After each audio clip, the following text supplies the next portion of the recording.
ನಮಸ್ಕಾರ ರೈತರೇ. ನಾವಿಂದು ಮಾತಾಡಿರುವಂತಹ ವಿಚಾರ ರೈತರ ಎಚ್ಚರಿಕೆಯಿಂದ ಕೇಳಬೇಕು. ನಾವಿರುವಂಥದ್ದು ಭಾರತ ದೇಶದಲ್ಲಿ, ನಾನಿರುವಂತಹದ್ದು ಕೋಲಾರ ಜಿಲ್ಲೆಯಲ್ಲಿ ಇವಾಗ. ಹಾಗಾಗಿ ನಮ್ಮ ದೇಶದಲ್ಲಿ ಮಾಡ್ತಾ ಇರುವಂತಹ ಕೃಷಿಗೆ ಅತ್ಯಂತ ರಾಸಾಯನಿಕವಾಗಿ ಕೂಡಿದೆ ಮತ್ತು ಹೆಚ್ಚು ರಸಗೊಬ್ಬರಗಳನ್ನು ಬಳಸ್ತೇವೆ.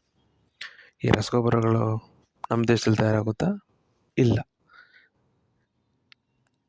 ಈ ಕೆಲವು ತಯಾರಾಗುವಂಥ ರಸಗೊಬ್ಬರಗಳಿಗೂ ಸಹ ಮೂಲ ವಸ್ತುಗಳು ಬೇರೆ ದೇಶಗಳಿಂದನೇ ಬರಬೇಕು. ಇಲ್ಲಿ ವಿಚಿತ್ರ ಏನಪ್ಪ ಅಂತ ಹೇಳಿದ್ರೆ, ಈ ಮುಖ್ಯವಾಗಿ ರಸಗೊಬ್ಬರಗಳಿಗೆ ಬರ್ತಾ ಇರುವಂಥದ್ದು ಹೆಚ್ಚಾಗಿ ಸೀ ರೂಟಲ್ಲಿ, ಅಂದರೆ ಸಮುದ್ರ ಮುಖಾಂತರ ಬರ್ತಾ ಇದ್ದಾವೆ. ಆ ಸಮುದ್ರ ಮುಖಾಂತರ ಬರ್ತಾ ಇದ್ದಾವಪ್ಪ ಅಂತ ಹೇಳಿದ್ರೆ ಅದಕ್ಕೆ ಬೇಕಾಗಿರುವಂತಹ ದಾರಿ ಈ ಸ್ಟ್ರೈಟ್ ಆಫ್ ಹಾರ್ಮೋಸ್ ಇದು ಕಾಣ್ತಾ ಇದೆಯಲ್ಲ, ಇದೊಂದು ಸಣ್ಣ ಸಂಧಿ ಸಮುದ್ರದಲ್ಲಿ ನಮ್ಮ ಅರೇಬಿಯನ್ ಸೀಗೆ ಕನೆಕ್ಟ್ ಆಗಿರುತ್ತೆ. ಈ ಸುತ್ತಮುತ್ತಲಿರುವಂತಹ ಕಂಟ್ರಿಗಳಲ್ಲಿ Bahrain, Qatar, United Arab Emirates, Dubai, ಈ ಕಂಟ್ರೀಸಲ್ಲಿ ಸಿಗುವಂತಹ ಪೆಟ್ರೋಲಿಯಂ ಪ್ರಾಡಕ್ಟ್ಸಿಂದ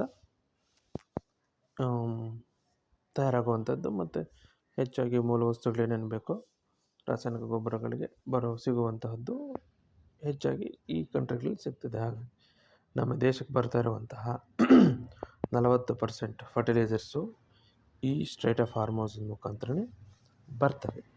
ಸಮಸ್ಯೆ ಏನಪ್ಪ ಅಂತ ಹೇಳಿದ್ರೆ, ಈ ಟ್ರಾನ್ಸ್ಪೋರ್ಟೇಷನ್ನು ಡ್ಯಾಮೇಜ್ ಆಗ್ತದೆ. ಕಾರಣ ಇರಾನು, ಅಮೆರಿಕಾ, ಇಸ್ರೇಲ್ ಯುದ್ಧದಲ್ಲಿದ್ದಾವೆ.